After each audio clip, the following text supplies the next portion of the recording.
Last video में हम लोग ने एरोबिक और अनएरोबिक रेस्पिरेशन में क्या होता है, किस तरीके से प्रोसेस होता है, हम लोग ने हर एक स्टेप को समझा था। अभी हम इस चैप्टर का नेक्स्ट पार्ट में एंटर करेंगे जो है cell division. Okay, now we are going to focus on cell division. What is cell division and क्या इंपॉर्टेंस है इसका। तो पहले इस वीडियो में पहले बेसिक जान लेंगे, सेल डिवीजन के बेसिक्स क्या होते हैं, या फिर सेल डिवीजन करने के लिए जो भी चीज़ें लगती है उसके बेसिक बेसिक वर्ड्स क्या होते हैं, क्योंकि वो समझना बहुत इंपॉर्टेंट है। तब जाके हम लोग जब मैं आगे कुछ वर्ड यूज़ करना तब आपको समझ में आएगा। ओके, तो पहले तो क्वेश्चन ये है कि सर ये सेल डिवीजन होता क्या है। तो सिंपल को वर्ड में लिखा है, मतलब तो सेल है, डिवीजन मतलब अलग अलग होना। मतलब सेल जब अलग अलग हो जाता है, मतलब जब जो एक सेल रहता है, एक सेल से दो या फिर दो से ज़्यादा सेल बनते हैं, उसी को हम बोलते हैं सेल डिवीजन। ओके, इतना क्लियर हुआ। ओके, तो सर इंपॉर्टेंट है क्या सेल डिवीजन? हाँ, बहुत ज़्यादा इंपॉर्टेंट है। किस चीज़ में इंपॉर्टेंट है? देखो, सबसे पहले तो जो सेल डिवीजन होता है किसी भी एक लिविंग ऑर्गेनिज्म की सबसे इंपॉर्टेंट प्रॉपर्टी है। अगर से सेल डिवीजन ना हो तो बहुत सारे प्रॉब्लम आ जाएंगे। जैसे कि पहला प्रॉब्लम आ जाएगा सीधा एग्जिस्टेंस को लेकर ही, मतलब हमारी जो एग्जिस्टेंस है ना, हम जो मौजूद है, हम यहाँ पे मौजूद है बिकॉज हमारे बॉडी में बहुत सारे सेल डिवीजन हो रहे हैं। ओके, हम भी कहीं ना कहीं गैमेट्स फॉर्मेशन से पहले कुछ गैमेट्स फॉर्म हुए रहेंगे, स्पर्म ओवम, वो जब मिक्स हुए रहेंगे तब जाके हम सेल बने, एक सेल आया जायगोट, वो सेल जब मल्टीप्लाई हो गया तब जाके हम बने। मतलब हमारे बॉडी में डेली ग्रोथ हो रही है, तो हमारी बॉडी में जो ग्रोथ हो रही है या फिर कभी कट जाता है तो कट वाला पार्ट वापस रिस्टोर हो जाता है। तो ये जितनी भी चीज़ें हमारे बॉडी में हो रही है वो सब वापस जब ठीक हो जाती है तो just because of cell division. Cell division के बिना लाइफ इज पॉसिबल ही नहीं है, या फिर जो एग्जिस्टेंस है वही पॉसिबल नहीं होगी। तो एक तो एग्जिस्टेंस बोल सकते हैं, सेकेंड बॉडी किसके लिए, ग्रोथ के लिए हम बोल सकते हैं, या फिर कभी कट लग गया तो उसके अगेन उसको रिस्टोर करने के लिए, है ना। तो ये सारी चीज़ों के लिए सेल डिवीजन बहुत इंपॉर्टेंट है। इतना क्लियर हुआ? ओके, बट डिपेंड करता है कि किस सेल में हो रहा है सेल डिवीजन, क्योंकि सेल डिवीजन दो टाइप्स के होते हैं। ओके, एक होता है क्या, माइटोसिस, और एक होता है मियोसिस। ओके, अब इसके बारे में डिफरेंस क्या है, कुछ चीज़ बेसिक जो हम पहले जान लेंगे, फिर बाद में दोनों को हम एकदम लास्ट में जब हम माइटोसिस और मियोसिस जब साथ में पढ़ लेंगे उसके बाद हम फिर इसको डिफ्रेंशिएट करेंगे। बट कुछ चीज़ें जो जानना भी जरूरी है कि सर माइटोसिस होता कहाँ है या क्या चीज़ है। तो जनरली माइटोसिस कौन सा सेल में, तो वो जानो। माइटोसिस होता है सोमैटिक सेल में। कौन सा सेल में? Somatic cell. अभी सोमैटिक सेल क्या होता है? हमारे बॉडी के सारे cell, okay, all cell of the body, all cell of the body except gametes बोल सकते हो या फिर रिप्रोडक्टिव सेल्स। रिप्रोडक्टिव सेल्स को छोड़ के हमारी बॉडी के सारे सेल को हम सोमैटिक सेल बोलते हैं। और जो सोमैटिक सेल मतलब कौन सा सेल डिवीजन करता है? माइटोसिस करता है। Okay, means somatic cells are going to perform the mitosis. तो सारे सेल बोलेंगे तो हाथ की स्किन क्लियर दिख रही, ये सोमैटिक सेल है। ओके, मान लो उसे यहाँ से हाथ कट गया, ओके, तो कुछ टाइम बाद वो हील हो जाता है ना, कुछ टाइम लगता है बट हील हो जाता है। तो जो भी हील हुआ रहेगा वापस वहाँ पे स्किन आ गया है, तो जो स्किन आया है, न्यू स्किन का जो ग्रोथ हुआ है, अगेन वो सेल डिवीजन के कारण हुआ है, हाँ या ना? यस। तो वो जो सेल डिवीजन उस टाइम पे हुआ, तो कौन सा सेल डिवीजन हुआ था? माइटोसिस। होता क्या है माइटोसिस में, हम आगे जानेंगे। सेकंड, मियोसिस किस में होता है? मियोसिस होता है रिप्रोडक्टिव सेल में। कौन सा सेल में? Reproductive cells. ओके, एंड उससे गैमेट्स का फॉर्मेशन होता है जनरली ये। ओके, ठीक है, आई थिंक यहाँ तक क्लियर हो गया रहेगा। ये कुछ बेसिक चीज़ बस पता होना चाहिए, माइटोसिस इसमें होता है और मियोसिस इसमें होता है। ओके, अब नेक्स्ट चीज़ देखना, आपको कुछ वर्ड्स है जो समझना इंपॉर्टेंट है। आप लोग ने क्रोमोसोम पता होगा ना, जैसे कि डीएनए क्या होता है?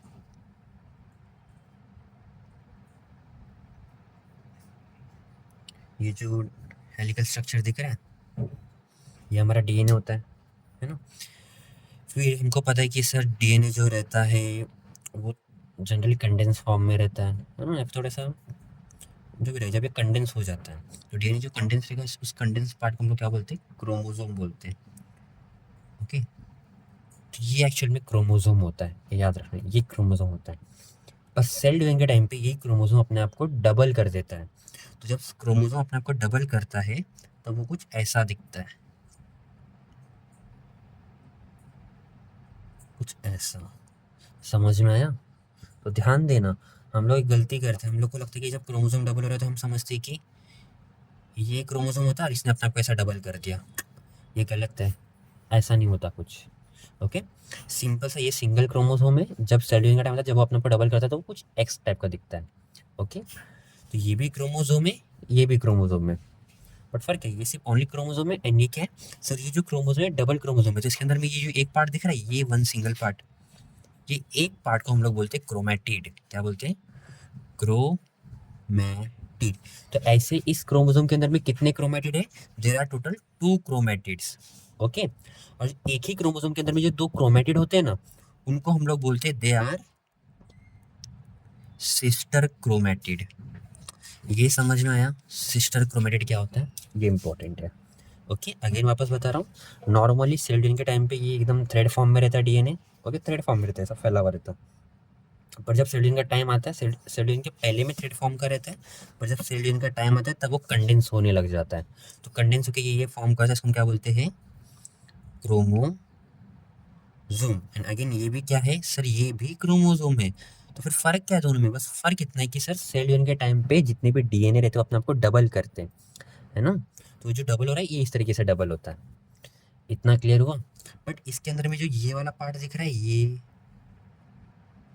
ये हमारा क्रोमैटिड है, और ये जो दूसरा वाला पार्ट दिख रहा है वो, ये भी क्रोमैटिड है।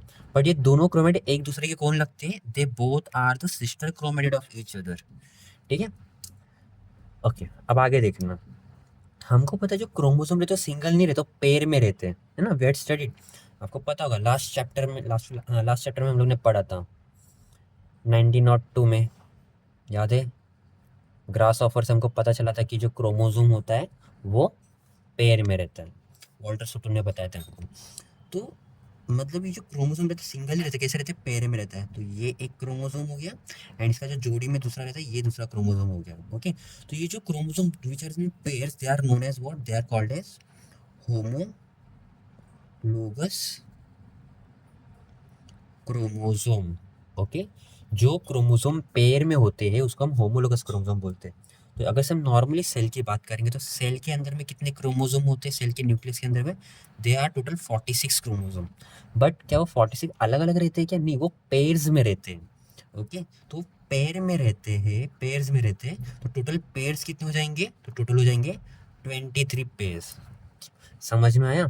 तो ये ऐसी टोटल 23 जोड़ी बनने वाली, तो ये एक होगा, ऐसी दो होगी। ओके, एंड पर जब सेल डिवीजन का टाइम आएगा तो सेल डिवीजन के टाइम पे अपने आप को क्या करेंगे? डबल करेंगे। ये भी अपने आप को डबल करेगा, ये भी डबल करेगा, है ना?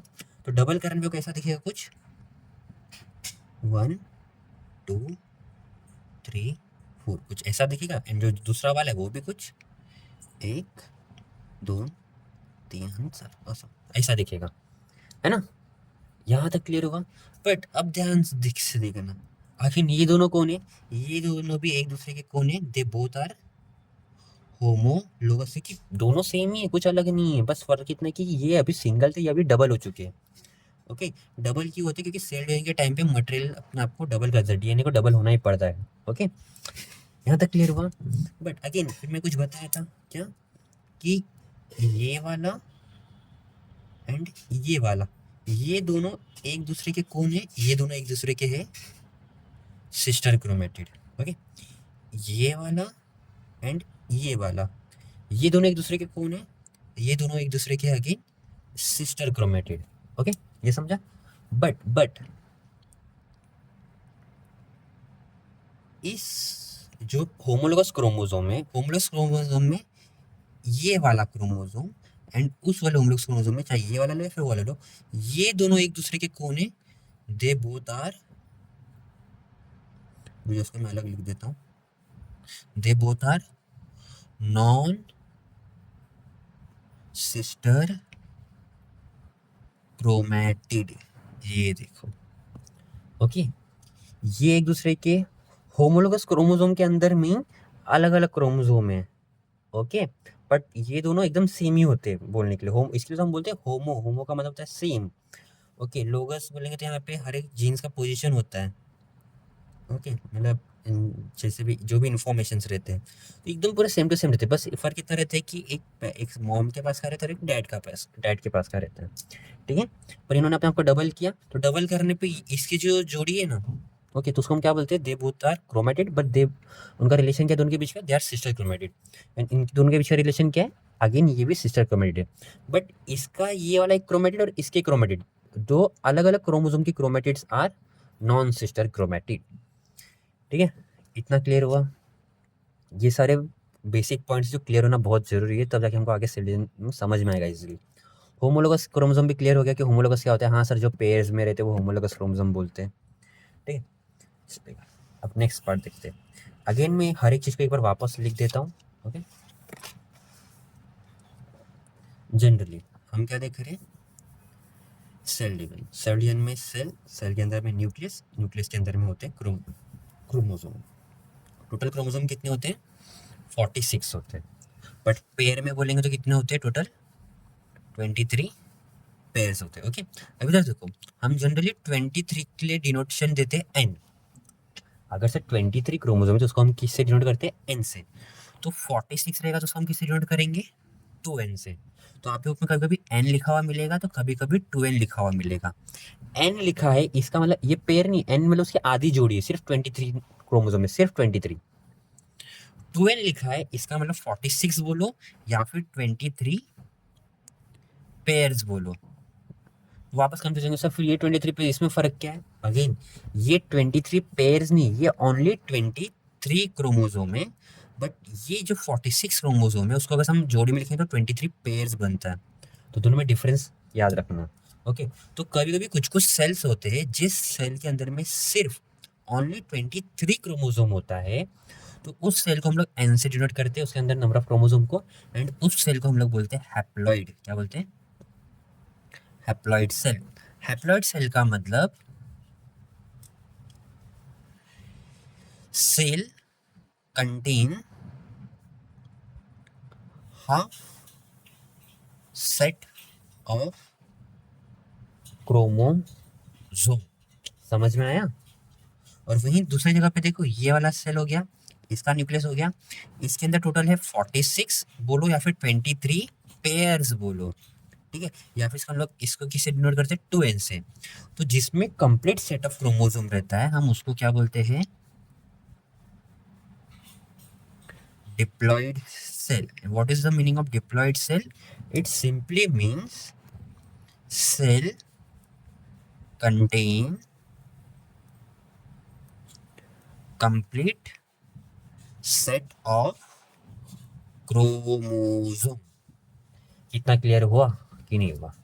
तो हैप्लॉइड डिप्लॉइड भी क्लियर हो गया क्योंकि अगेन हम यूज करने वाले हैं। फिर उसके बाद हम लोगों ने क्या समझना है, और अगेन नॉर्मली टाइम पे जो डीएनए होता है किस फॉर्म में रहता है, वो थ्रेड लाइक फॉर्म में फैला हुआ रहता है। ओके, बट जब सेल डिवीजन का टाइम आता है तो सेल डिवीजन के टाइम पे डीएनए कंडेंस होता है, कंडेंस होकर क्या फॉर्म करता है, वो फॉर्म करता है क्रोमोसोम। तो क्रोमोसोम के अंदर में देखो ये जो अपर वाला पार्ट दिखता है, ओके, उसको हम लोग क्या बोलते हैं, पी आर्म। ओके, जो लोअर पार्ट दिख रहा है ये वाला थोड़ा एक्चुअली बड़ा होता है, तो ये तो इसको लिख देते हैं। डिपेंड करता है, क्रोमोसोम भी अलग अलग रहते हैं ना, किसमें बड़ा किसमें छोटा होता है। तो ये वाला कौन सा पार्ट होता है, इसको हम बोलते हैं क्यू आर्म। ठीक है, एंड ये जो सेंटर वाला दिख रहा है, सेंटर, इसको हम बोलते हैं सेंट्रोमर। Okay, centromere. इतना क्लियर हुआ।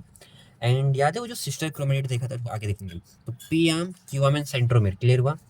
बट जब सेल डिवीजन की बारी आती है वो कंडेंस होता है, पर कंडेंस होने के साथ क्या करता है, अपने आपको डबल भी करता है ना। तो डबल करने पे कैसा दिखेगा, डबल करने पे कुछ वो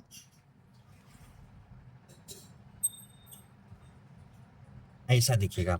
ओके, तो ये जो दो सिस्टर क्रोमेटिड दिख रही है, दोनों सिस्टर क्रोमेटिड किससे ज्वाइंट है, they are joint with centromere. ठीक है, इतना क्लियर है। ओके, अगेन अब ये वो एक ही क्रोमोसोम है, बट हमको पता है क्रोमोसोम कैसे रहते हैं, पेयर में रहते हैं, इसका जोड़ीदार भी रहेगा ना, और जोड़ीदार तो एकदम सीधा सेम ही दिखेगा। ये दिख रहा है। ओके, बस फर्क क्या है कि सर ये जो दिख रहा है ये वाला पार्ट और ये वाला पार्ट, ये एक क्रोमेटिड है और ये दूसरा क्रोमेटिड है, पर ये दोनों क्रोमेटिड एक दूसरे के सिस्टर क्रोमेटिड है। ये भी एक क्रोमेटिड है, ये भी एक क्रोमेटिड है, पर ये दोनों एक दूसरे के सिस्टर क्रोमेटिड है। बस फर्क इतना है कि ये वाला और ये वाला ये भी क्रोमेटिड है, ये भी क्रोमेटिड, पर ये दोनों एक दूसरे के नॉन सिस्टर क्रोमेटिड है, ठीक है, नॉन सिस्टर क्रोमेटिड, क्लियर है। बट ये दो chromosome, they both chromosomes are known as what, they are called as homologous chromosome. समझ में आया? कुछ भी डाउट है अभी यहाँ तक? स्टिल ये सारे बेसिक पार्ट जो हमको पता होना चाहिए, इतना क्लियर है। और स्टिल अगर से अभी भी कुछ भी डाउट होगा तो कमेंट सेक्शन में आप कमेंट कर सकते हो, ओके।